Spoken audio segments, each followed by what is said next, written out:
I'll try that again. When you drive, do you spend most of your time looking back? I got one yes in the front row from my father-in-law. Thanks, Pops. How come? Well, yeah, I mean, it's not the way you're going. You might get an accident. Now, do you need to look behind? Sure. In fact, most cars have these rather nice devices that allow you quickly to take a peek at what's going on behind you so you don't have to turn around and look behind. Moms, dads, if you've got children sitting in the back seat, do you have to look behind you from time to time? You bet. What happens when you turn back and look to your car most often? It begins to go in the wrong direction. So even if we have to look back when we're driving, you better not look back for very long. It's okay to look back, but when we're driving, it's important that most of our attention is focused on what's ahead of us. Now, I don't know if it's fair to use that as a metaphor for life, but think about it for a moment.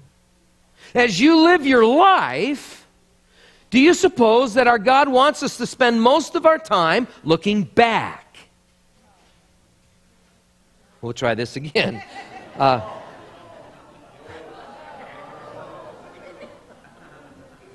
Should we look back at all? Sure. Because what's behind us in life can certainly be instructive and helpful for us.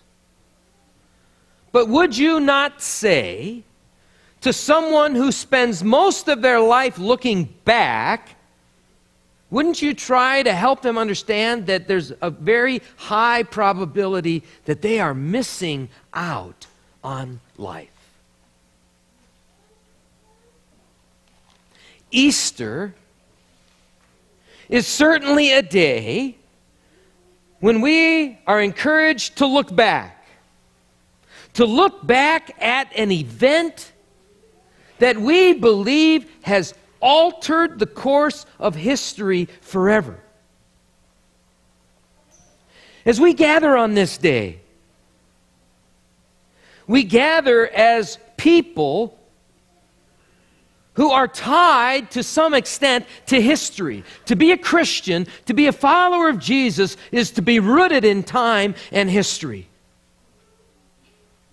Now, it may or may not matter that everything we read about in the Bible is actual factual history. For example, Jesus says there once was a man who was traveling from Jerusalem to Jericho. And on his way down, he was set upon by thieves who mugged him, robbed him, stripped him, beat him, left him half dead. Now, it happened by chance that a priest was also traveling down that road, but when he saw that man, he passed by on the other side. A little later, a Levite, a temple worker, was also traveling down that road. When he saw him, he passed by on the other side.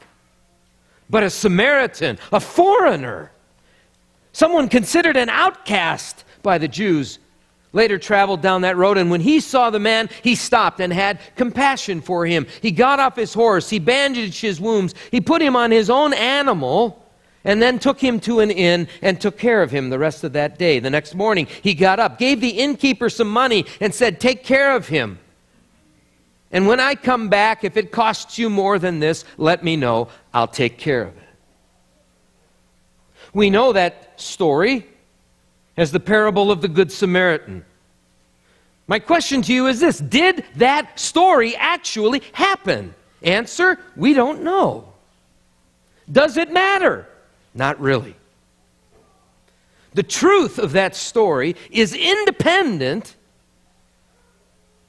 upon its historical fact, So sometimes what's a part of our faith is not necessarily tied, at least in ways that we can be certain of, to history. But when it comes to this day, When it comes to the empty tomb, when it comes to the resurrection, if that is not historical, all of this is phony.